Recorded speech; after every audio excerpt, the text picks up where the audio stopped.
South ఇండియాలోనే అతి తక్కువ ధరలకి రత్నాలనందించే ఏకైక సంస్థ 6JVR.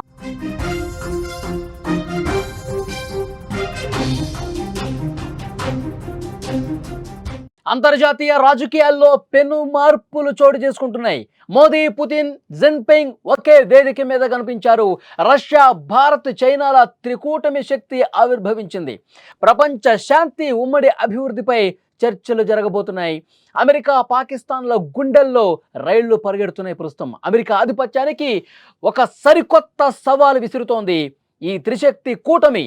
అంతర్జాతీయ రాజకీయాల్లో పెను ప్రకంపనలకు కారణమైన పరిణామం ఈరోజు జరిగింది.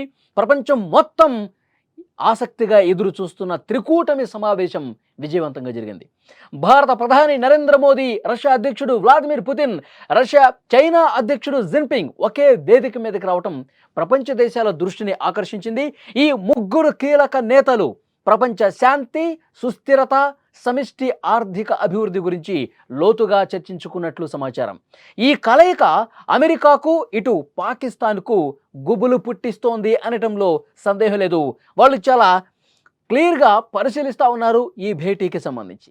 గత కొన్నేళ్లుగా పాకిస్తాన్ తన సైనిక, ఆర్థిక అవసరాల కోసం చైనా మీదే ఎక్కువగా ఆధారపడింది. కానీ ఇటీవల కాలంలో భారత్తో సరిహద్దులో జరిగిన చిన్నపాటి ఘర్షణలో చైనా సరఫరా చేసిన సైనిక పరికరాలు, ముఖ్యంగా ఆయుధాలు సరిగ్గా పనిచేయకపోవటం పాక్ మిలిటరీ వర్గాల్లో తీవ్ర నిరాశ కలిగించింది. ఒకప్పుడు అజేయం అనుకున్న చైనా ఆయుధాలు తుస్సుమనడంతో పాకిస్తాన్కు కొత్త మిత్రుల అవసరం ఏర్పడింది. దీంతో గతంలో దూరంగా ఉన్నట్లు కనిపించిన పాక్ మళ్లీ తన పాత మిత్ర దేశమైన అమెరికా వైపు మొగ్గు చూపిస్తోంది. దీంతో చైనా కూడా పాకిస్తాన్ను తీసి పారేసినట్లుగా కనిపించింది.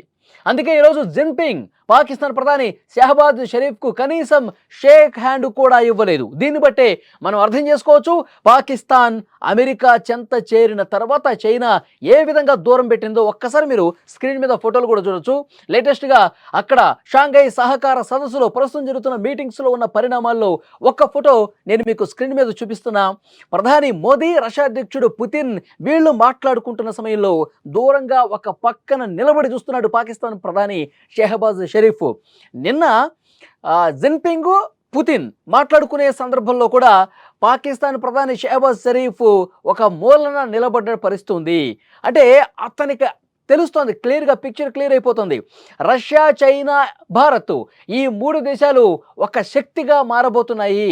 పూర్తిగా పరిస్థితి మనకి అంత బాలేదు, ప్రతికూలంగా మారే పరిణామాలే ఎక్కువగా కనిపిస్తున్నాయని చెప్పి షరీఫ్కి అర్థమైపోతుంది. ఎందుకంటే గతంలో చైనా చాలా బాగా చూసేది పాకిస్తాన్ని.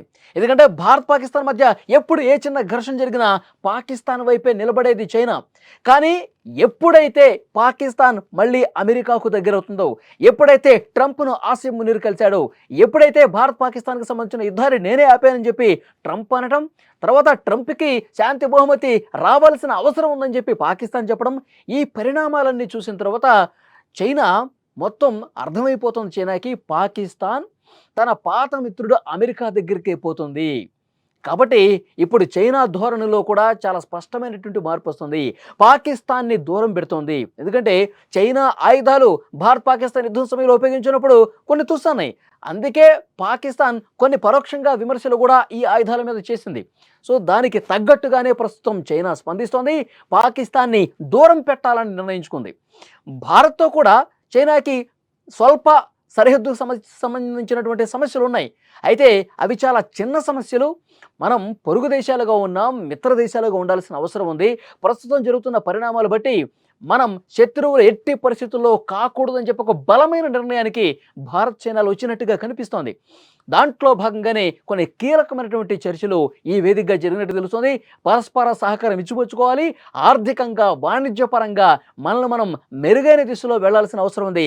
అమెరికాకి చెక్ పెట్టాలంటే, అమెరికా ఏకపక్ష వైఖరికి మనం చెక్ పెట్టాలంటే మనం కలిసి ఉండాల్సినటువంటి అవసరం ఉంది. ఎప్పటికైనా సరే అమెరికా విషం కక్కే కాలనాగు లాంటిది. మన జాగ్రత్తలో మనం ఉండాల్సిన అవసరం ఉంది.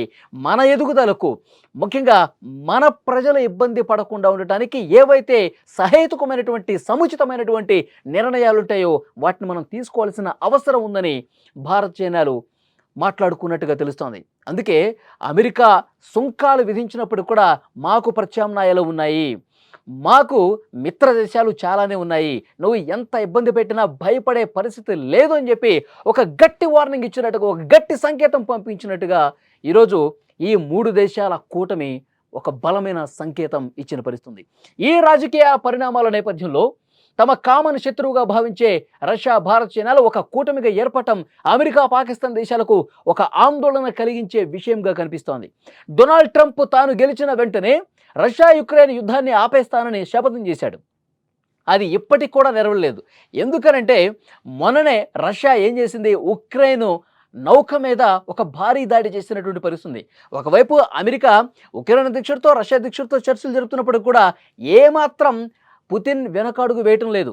ఏమాత్రం కూడా తను అనుకున్నది అనుకున్నట్లే చేస్తా ఉన్నాడు. యుక్రెయిన్ తోక వంచటానికి శతవిధాలుగా ప్రయత్నం చేస్తున్నాడు. యుద్ధం ఆపే ప్రసక్తే లేదంటానికి మొన్న ఒక నౌక మీద భారీ దాడి చేయటమే ఒక నిదర్శనం.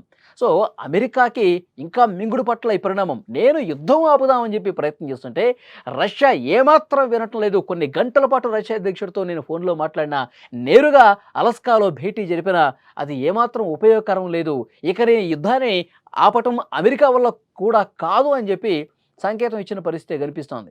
ఆ తర్వాత వెనువెంటనే ఇక్కడ చైనాలో జరుగుతున్నటువంటి మీటింగ్, ఇవన్నీ కూడా అమెరికా నిశితంగా పరిశీలిస్తోంది. ఈ కూటమి ఇంత బలంగా మారుతున్న నేపథ్యంలోనే ఈ కూటమి కడితే కనుక అమెరికాకి, పాకిస్తాన్కి, అలాగే నాటోకి, ఈ యూరోపియన్ యూనియన్ కంట్రీస్ ఏవైతున్నాయో వాటన్నిటికి కూడా ఒక గట్టి సంకేతం పంపిస్తుంది, ఒక హెచ్చరిక పంపిస్తోంది. మేము ఒక శక్తిగా ఏర్పడితే మమ్మల్ని ఢీకొనే శక్తి ప్రపంచంలో ఎవరికీ లేదని చెప్పి చాలా స్పష్టంగా ఈ టీం చెప్తున్నటువంటి పరిస్థితి కనిపిస్తుంది. అందుకే అమెరికాలో ఒక ఆందోళన, అమెరికా అధ్యక్షుడు ట్రంప్లో ఆందోళన షురువై ఆయన వెంటనే మోదీకి ఫోన్లు చేశాడు. 4 దఫాలు ఫోన్లు చేశాడు.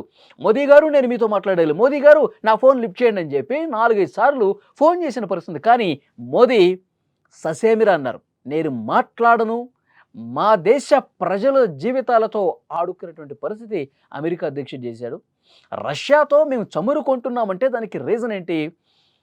ప్రపంచవ్యాప్తంగా ఉన్నటువంటి ధరలు కావచ్చు, అక్కడ ఉన్నటువంటి మా ఆర్థిక అవసరాలు కావచ్చు, మాకు సౌలభ్యంగా దొరికే పరిణామాలు కావచ్చు, ఈ బేసిస్ మీద మేము రష్యా నుంచి చమురుకుంటున్నాం. అంతేగాని మేమేదో యుక్రెయిన్తో యుద్ధం చేస్తుంది కాబట్టి, మా డబ్బులతోనే రష్యా యుద్ధం చేస్తుంది కాబట్టి ఈ ఆలోచన మాకు లేదు. ఆ యుద్ధానికి మా సహకారం ఏమాత్రం లేదు. ప్రపంచ స్థాయిలో ఉన్నటువంటి ధరలను బట్టే మాకు అనుకూలంగా ఎక్కడైతే బాగుంటుందో దాన్ని బట్టి మేము రష్యా నుంచి చమురు కొంటున్నాం. కానీ ఆ యుద్ధానికి ముడిపెట్టి మా మీద మీరు ప్రతీకార సుంకాలు వేసి 50% సుంకాలు వేయటం అనేది మా దేశ సార్వభౌమాధికారం మీద, మా ప్రజల సౌలభ్యం మీద మీరు దెబ్బ కొట్టారు అని తీవ్రమైనటువంటి ఆగ్రహం వ్యక్తం చేసిన ప్రధాని మోదీ ట్రంప్ ఫోన్ కాల్ని లిఫ్ట్ చేయలేదు, మాట్లాడటానికి కూడా ఇష్టపడలేదు. నేరుగా చైనా వెళ్ళారు. రష్యా అధ్యక్షుడిని, చైనా అధ్యక్షుడిని కలిసి మనం భవిష్యత్తులో ముందుకు పోవాలో అలాంటి నిర్ణయాలు ఈ వేదికగా తీసుకున్న పరిస్థితుంది. సో డెఫినెట్గా ట్రంప్ వ్యూహాలను దెబ్బతీసే అవకాశం గురించి ఎక్కువగా చర్చ జరుపుతున్నటువంటి పరిస్థితి కనిపిస్తోంది. ఈ నేపథ్యంలో ఈ 3 కంట్రీస్ కనుక ఒక శక్తిగా ఏర్పడితే, ఒక శక్తిగా ఏర్పడటానికి ఉన్న అన్ని అవకాశాలు పరిశీలిస్తూ ఉన్నారు. డెఫినెట్గా జరుగుతుంది. కానీ ఈలోపే అమెరికా తను మరికొన్ని వ్యూహాలు రచించే అవకాశం కూడా లేకపోలేదు. ఇంకొక విషయం మనం మాట్లాడుకోవాలి. ఆస్ట్రేలియాలో భారతీయులకు వ్యతిరేకంగా అక్కడ ఆందోళనలు జరుగుతున్న పరిస్థితి. అక్కడ కూడా కొన్ని ఆందోళనలు షురువయ్యాయి. అంటే దీని వెనకాల అమెరికా హస్తం ఏమైనా ఉందా? ఎందుకంటే మన మీద ఏ ఒక్క అవకాశాన్ని వదులుకునే పరిస్థితి లేదు ఇప్పుడు ట్రంప్ కానీ, అమెరికా కానీ. సో డెఫినెట్గా మనకి వ్యతిరేకమైనటువంటి కార్యాచరణ రూపొందిస్తుంది. అమెరికా మిత్ర దేశాలతో మనకేమైనా సత్సంబంధాలు ఉన్నా దాన్ని కూడా చెడగొట్టే ఆలోచన ప్రస్తుతం ట్రంప్ చేసే అవకాశం ఉండొచ్చు. సో ఏది ఏమైనప్పటికీ కూడా మనం భయపడే పరిస్థితి లేదు అని చెప్పి చాలా స్పష్టంగా చెప్పాం. ఈ 3 దేశాలే ప్రపంచ దేశాలలో అత్యంత బలమైనటువంటి కూటమని దీన్ని చెప్పకనే చెప్పాలి మనం. సో అలాంటి పరిస్థితి చాలా స్పష్టంగా కనిపిస్తుంది. భవిష్యత్తులో అమెరికా కావచ్చు, నాటో కావచ్చు, EU కావచ్చు, వీటికి ఒక గట్టి బలమైనటువంటి హెచ్చరిక పంపడం అంటే ఈ కూటమికే సాధ్యం, ఈ త్రిశక్తి కూటమికే సాధ్యం అనటంలో ఏమాత్రం సందేహం లేదు.